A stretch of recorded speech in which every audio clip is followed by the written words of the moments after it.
এই রংপুর শহরের ভিতর ছোট্ট একটি সুন্দর গ্রাম, নাম ফরুয়াপাড়া। সেখানে থাকতো সেই গ্রামের হিরো সবুজ।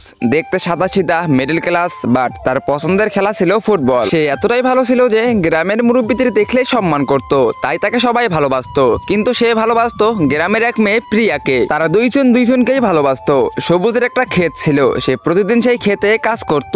আর তার একটা স্বপ্ন ছিল, সে একদিন সেই ক্ষেতে অনেক ফসল ফলিয়ে অনেক টাকা ইনকাম করবে, তারপর প্রিয়াকে বিয়ে করবে। কিন্তু সেই গ্রামেই ছিল সবুজের প্রাণপ্রিয় বন্ধু মাসুদ। মাসুদ সেই গ্রামের সব থেকে বড়লোক মানুষ, কারণ তার বাপদাদার সব সম্পত্তি তার নামে ছিল, তাই তার টাকা পয়সার কোনো কমতি ছিল না। এভাবেই প্রতিদিন সবুজ, প্রিয়া, মাসুদ তিনজন একলগে মিলে সব জায়গায় ঘোরাঘুরি করতে থাকে এবং তিনজনেই এনজয় করতে থাকে। অনেকদিন অপেক্ষা করার পর ফাইনালি আজকে সবুজ আর প্রিয়ার স্বপ্ন পূরণ হতে যাচ্ছে, কারণ আজকে সবুজ প্রিয়াকে বিয়ে করতে যাচ্ছে। তাই মাসুদ সামনে দাঁড়িয়ে থেকে সবকিছু নিজের হাতে নিয়ে তাদের দুইজনার বিয়ে দিয়ে দেয়। বিয়ের পর সবুজ প্রিয়াকে নিয়ে তার বাসায় চলে যায়। প্রিয়া তখন বলে, আজকে তো আমাদের বিয়ের প্রথম রাত, আজকে আমার অনেক খারাপ লাগতেছে, আমি ওই রুমে ঘুমাই, তুমি এই রুমে ঘুমাও। তখন সবুজ বলে, আচ্ছা কোনো সমস্যা নাই, তুমি যাও। কিন্তু সবুজের কোনো মতোই একা একা ঘুম আসতেছিল না। তখন সে পাশের রুম থেকে একটি আওয়াজ শুনতে পায়, তাই সে ধীরে করে উঠে পাশের রুমে যাওয়ার জন্য রওনা দিয়ে দেয়। তো বন্ধুরা, সবুজ পাশের রুমে গিয়ে এমন কিছু দেখলো, সেটা দেখে সে অনেক বেশি অবাক হয়ে গিয়েছিল। তো কি দেখলো সেটা তোমরা দেখতে পারবে পার্ট 2 তে। তো পার্ট 2 দেখতে চাইলে ভিডিওতে লাইক করে চ্যানেলটিকে সাবস্ক্রাইব করে দাও আর কমেন্টে পার্ট 2 লেখো।